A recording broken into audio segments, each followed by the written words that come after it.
اس لیے علماء کہتے ہیں کہ مفتی کو حال جاننا چاہیے. اب حال کیسے جانے؟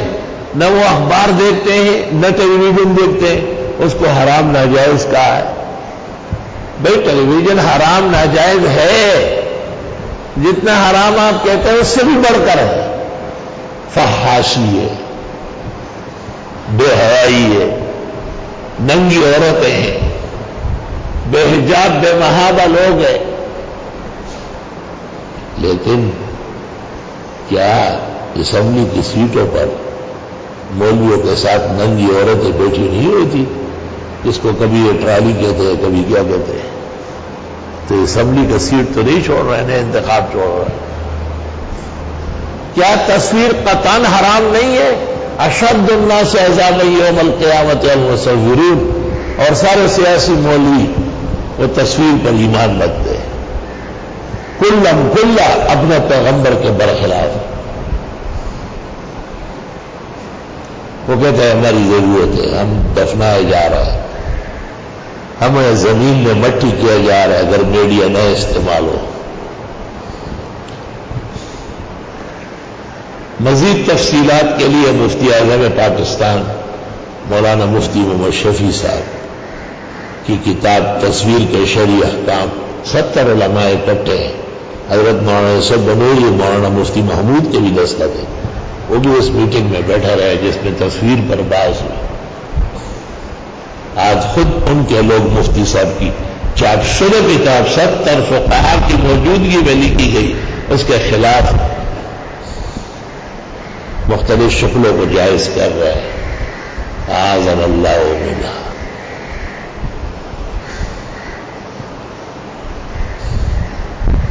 ٹیلی ویژن بلا شبہ فحاشی، عیاشی، بے دینی، کفر،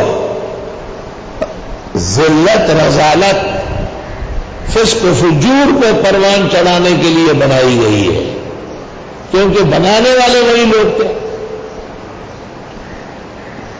لیکن کیا لاؤڈ سپیکر ان کا ایجاد کردہ نہیں ہے جن کو ہم مسجد میں رکھتے ہیں؟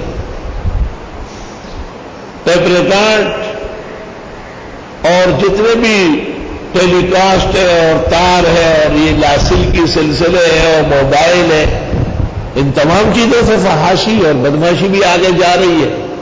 اور اس کے ذریعے قرآن ہے میں حرمین کی دل نشین آواز میں، اور سب چیزیں آپ کے سامنے ہیں اور ہم اور آپ سب برابر استعمال کر رہے ہیں. یہ اہل زمانہ کے اوزار زمانہ ہے، ان سے واقفیت چاہیے.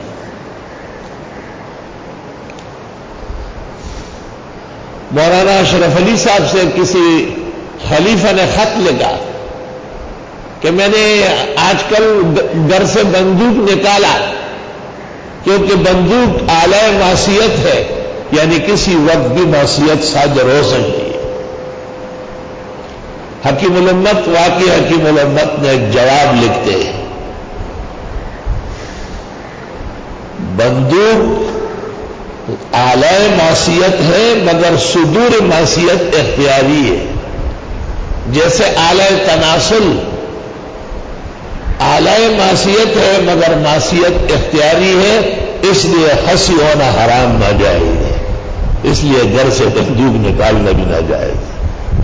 واقعی حکیم الامت ہے، خدا کی لاکھوں کروڑوں رحمت ہے، اور کیسے لگام دے دیے اس کو اور اپنے خوشی کٹوانے سے منع کر لیا اسے.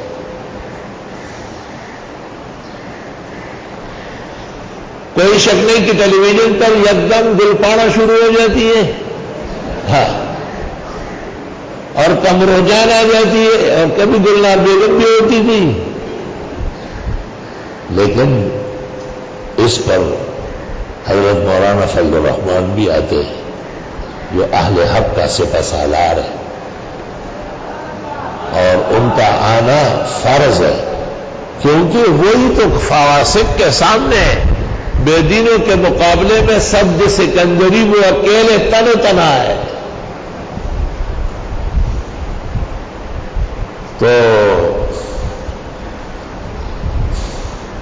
ایسا ہو سکتا ہے کہ ایک ایسا ذریعہ ہو کہ جس پہ فسق و فجور بھی ہو اور دینی پروگرام بھی ہو اور اہل دین کے خاطر اس کو دیکھے، استعمال کرے اور ان کو جواب دے۔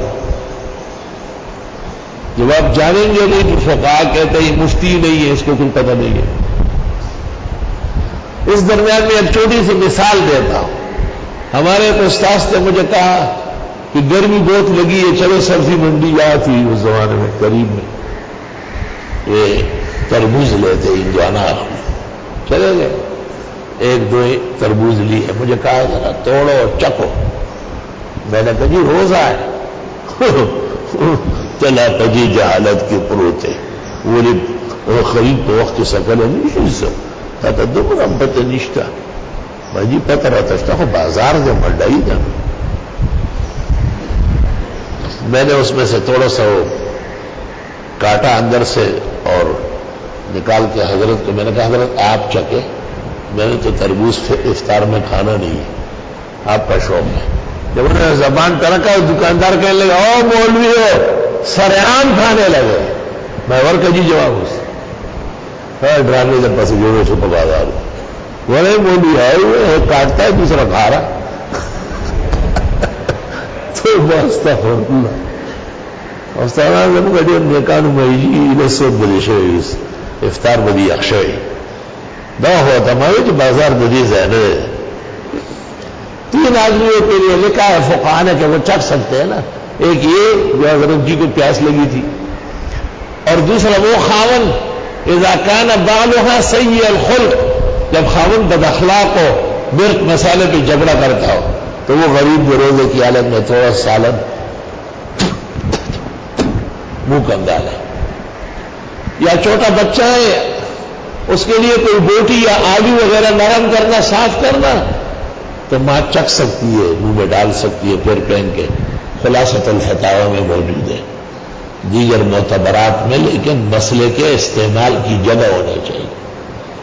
ہر مسئلہ اپنے محل میں آپ استعمال کریں گے تو آپ کی عزت بڑھے گی، آپ کا مسئلہ قبول ہوگا۔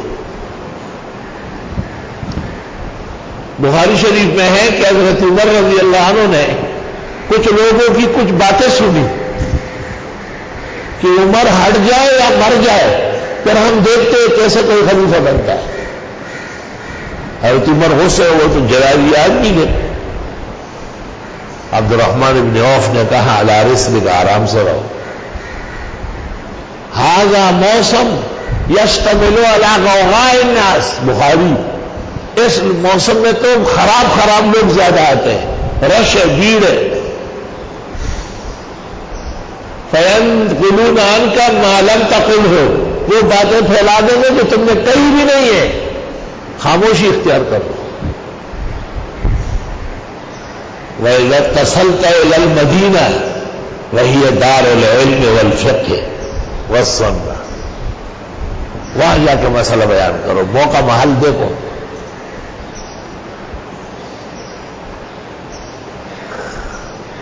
عبد الرحمن بن عوف کہتے ہیں چند دن جب گزرے، مدینہ پہنچے، دم بخود ہوئے صحابہ، تو حضرت عمر بہترین سوٹ پہنے ہوئے، عمدہ پگڑی باندھے ہوئے، شان و شوکت سے عشاء کی نماز پڑھانے آ رہے تھے۔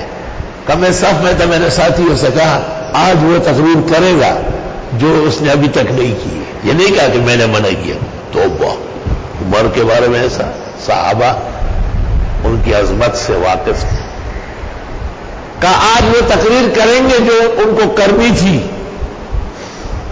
چنانچہ عشاء کی نماز ختم ہوتے ہوئے حضرت عمر منبر پر بیٹھ گئے اور آپ نے خلافت کا مسئلہ بیان کیا، ابو بکر کی خلافت کا طریقہ، اللہ نے اس پہ اختلاف جو ختم کیا، اور پھر اپنے بارے میں کہا، سب کچھ کہا، آنے والے خلفاء کے آداب بتائے، اور لوگوں سے کہا کہ اس قسم کے کمزور نظریات کے لوگوں کو اہمیت مت دو، تم صحابہ رسول ہو۔ اللہ اکبر، کبھی موقع محل دیکھنا عالم کا فرض ہے۔ اللہ اکبر۔ وہ آج کل مولوی بہت ختم بخاری کرنے لگے، اب تھک بھی گئے، تو وہ لڑکیوں کو بھی بخاری پڑھاتے ہیں، حالانکہ وہ اس میں وہ حصہ شامل ہی نہیں ہے وزن اعمال کا، لیکن بہرحال ایک فیشن ہے، آخری دنوں میں ختم بخاری ہے. وہ بجلی گر نے کسی سے پوچھا کہاں جا رہے ہیں؟ کہ ختم بخاری ہے. تم سمجھتے ہو وزن اعمال کی جو تقریر شیخ الحدیث سے اب کرتے ہیں؟ میں نہیں سمجھتا تو کچھ بھی نہیں. پھر وہ اچھی مجلس ہے اور دعائیں ہوتی ہے. نور ڈوڑائی پکی ہوئی کرے گیا ہوا وہ ڈوڑائی کو گرتی. تو ایک مولوی صاحب ہمارے بھائی ہے, وہ ایک جگہ ختم بخاری کر رہے تھے تو انہوں نے کہا اس میں اختلاف ہے.